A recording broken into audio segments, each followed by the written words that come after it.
냐냐냐냐. 오늘은 이거네. 자, 동화책으로 고! 제목 겁쟁이 씨와 해적단. EQ의 천재들 글리터 시리즈 겁쟁이 씨와 해적단. 겁쟁이 씨는 아마 여러분이 아는 사람 중에서 가장 겁이 많은 사람일 거예요. 겁쟁이 씨는 아주 작은 일에도 몹시 무서워한답니다. 바람에 흔들리는 나무 소리에도 소파 뒤에 숨어서 부들부들 떨지요. 그래서 겁쟁이 씨는 잠시 쉬면서 용기를 얻기 위해 친구들과 함께 해변으로 휴가를 떠나기로 했답니다. 하지만 겁쟁이 씨는 바다를 보자 너무 겁이 나서 친구들과 물놀이를 할 수가 없었어요. 당신은 왜 수영을 하지 않죠? 게을러 씨가 말했어요. 난 너무 무서워요. 해초나 개가 나타나면 어떡해요? 어쩌면 상어가 나타날지도 몰라요. 겁쟁이 씨가 말했어요. 그럼 고무보트를 타고 물에 들어가면 되잖아요. 그러다가 바다 멀리 떠내려가면 어떡해요? 내가 떠내려가지 않게 보트의 줄을 꽉 잡고 있을게요. 게을러 씨의 말에 겁쟁이 씨는 용기를 내보기로 했어요. 갤럭시가 말도 안 돼. 겁쟁이 씨는 고무보트에서 물놀이를 즐겼어요. 얼마나 시간이 흘렀을까요? 겁쟁이 씨가 뒤를 돌아보니 해변에서 너무 멀리 떨어져 있었어요.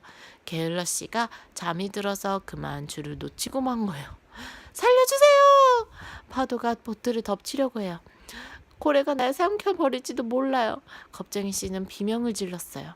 하지만 아무도 겁쟁이 씨의 소리를 듣지 못했어요.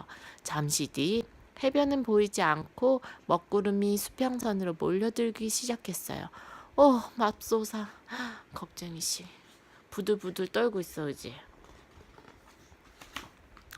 우르릉 쾅! 천둥이 치고 폭풍우가 몰아쳤어요. 출렁출렁 파도가 치자 작은 고무보트는 이리저리 흔들렸지요.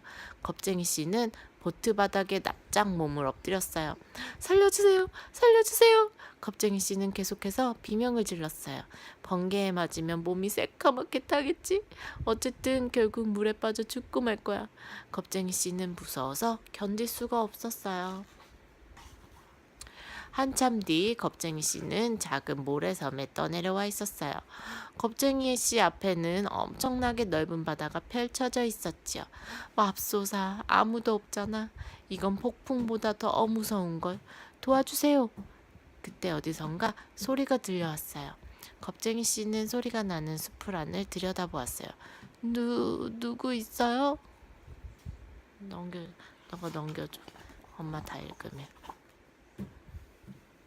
숲을 뒤에는 무시무시한 해적 3명이 보물상자를 찾기 위해 땅을 파고 있었어요.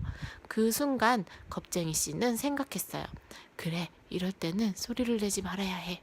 하지만 몸이 부들부들 떨려서 겁쟁이 씨는 도무지 소리를 내지 않을 수가 없었어요. 부스럭부스럭. 숲을 속에서 떨던 겁쟁이 씨는 해적들에게 금방 들통이 나버렸어요. 보고 있어야 돼 이거. 응? 하하, 저 꼬마를 일꾼으로 쓰자. 해적들은 겁쟁이 씨를 해적선으로 끌고 갔어요. 겁쟁이 씨는 정말이지 너무너무 겁이 났어요. 그 모습을 본 해적들은 낄낄낄거리며 웃었어요. 해적들도 이렇게 겁 많은 겁쟁이는 본 적이 없었답니다. 하지만 해적들은 겁쟁이 씨가 정말 겁이 많다는 건 아직 모르고 있었지요. 딱 봐도 겁쟁이가 엄청 겁쟁이처럼 생겼다. 겁쟁이 씨는 해적선으로 끌려간 첫날 돛을 정리하기 위해 아주 높은 곳에 올라가야 했어요. 글씨를 보고 있어. 살려주세요, 살려주세요. 겁쟁이 씨가 고래고래 소리쳤어요. 전 높은 곳에 올라가면 어지러워요. 바다에 떨어질지도 모른다고요. 상어가 날 잡아먹으면 어떡해요? 겁쟁이 씨는 이제 겨우 밧줄 사다리에 2줄밖에 올라가지 않았는데 말이에요. 난 한 번도 그런 생각해 본 적이 없는데. 해적은 겁쟁이 씨 대신 돛을 정리하면서 투덜거렸어요. 다음날 해적 갑판수가 겁쟁이 씨에게 칼 가는 일을 시켰어요. 살려주세요. 날카로운 칼이 내 손가락을 자르고 말 거예요. 그럼 피가 날 테고 피가 나면 난 또 소리를 지를 테고.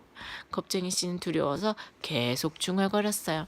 난 한 번도 그런 생각 해본 적이 없는데. 갑판수가 투덜거리며 겁쟁이 씨 대신 칼을 갈았어요.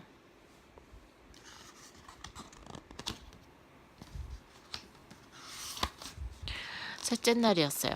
해적 포수가 겁쟁이 씨에게 대포에 불을 붙이라고 했어요. 살려주세요. 불을 붙이다가 대포가 폭발하고 말 거예요. 그럼 난 귀머거리가 될 테고 그럼 다시는 소리를 들을 수 없게 돼요. 겁쟁이 씨는 겁을 먹고 부들부들 떨었어요. 포수는 겁쟁이 씨에게 일 시키는 것을 포기했어요. 난 한 번도 그런 생각을 해본 적이 없는데. 포수가 대포에 불을 붙이며 투덜거렸어요. 기절했어?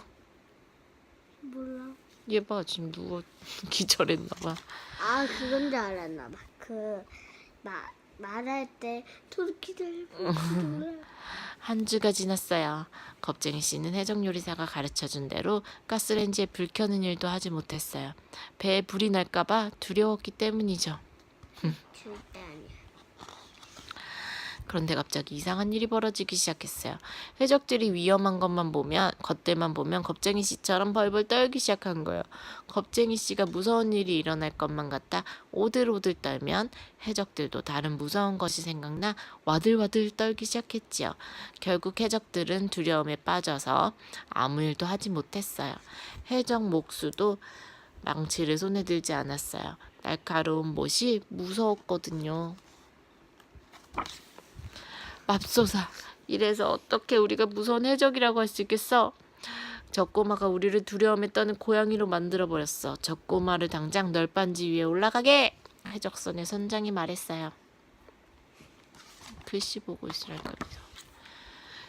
살려주세요. 살려주세요. 널빤지 위에 있는 건 너무 무서워요. 바다에 빠지면 난 죽고 말 거예요. 겁쟁이 씨가 소리쳤어요. 그러자 한 해적이 말했어요.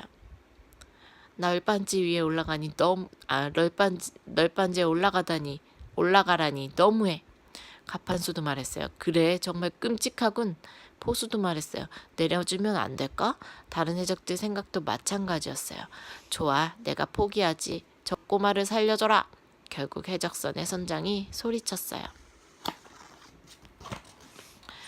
해적들은 배를 몰고 해변으로 가서 겁쟁이 씨를 내려주었어요. 그때까지도 게을러 씨는 해변에 누워 잠들어 있었어요. 게을러 씨는 기지개를 켜면서 눈을 떴어요. 잘 잤어요, 게을러 씨? 겁쟁이 씨는 게을러 씨를 내려다보며 말했어요. 미안해요, 내가 깜빡 잠들었나 봐요. 하지만 당신이 무사해서 다행이에요. 게을러 씨가 졸린 목소리로 말했어요.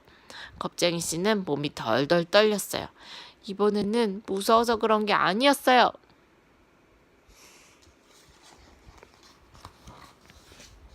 겁쟁이 씨는 정말 화가 났답니다. 무서워서 그런 게 아니고 화가 나서 그런 거야, 그치? 겁쟁이 씨는 아주 겁이 많아요. 그래서 용기를 얻기 위해 휴가를 떠납니다. 지친 몸과 마음을 좀 쉬게 하려고요. 그렇지만 겁쟁이 씨는 휴가를 가서도 마음껏 놀지 못합니다. 물이 너무 무서워서 수영을 할 수가 없었거든요. 그런 겁쟁이 씨에게 게을러 씨가 도움을 준다고 하네요. 자기가 보트의 줄을 잡고 있을 테니 겁쟁이 씨더러 마음껏 보트를 타고 바다에 가서 놀라고요. 하지만 겁쟁이 씨는 게을러 씨가 잠든 사이에 먼 바다로 떠내려갑니다. 마침 폭풍우가 몰아쳐서 모래섬으로 떠내려간 겁쟁이 씨는 그곳에서 무서운 해적을 만나 일꾼으로 일하게 됩니다. 하지만 해적들은 겁쟁이 씨에게 일을 시킬 수 없었지요. 무슨 일을 시키든 무서워서 아무것도 하지 못했으니까요. 겁쟁이 씨의 두려움은 해적들에게도 고스란히 전해졌어요. 그 결과 해적들이 겁쟁이 씨를 놓아주기로 했다는 이야기는 웃음을 짓게 합니다. 해적과 겁쟁이 씨, 게을러 씨의 모습은 모두 아이들에게 교훈과 웃음으로 감성이 발달될 수 있도록 도움을 줄 것입니다.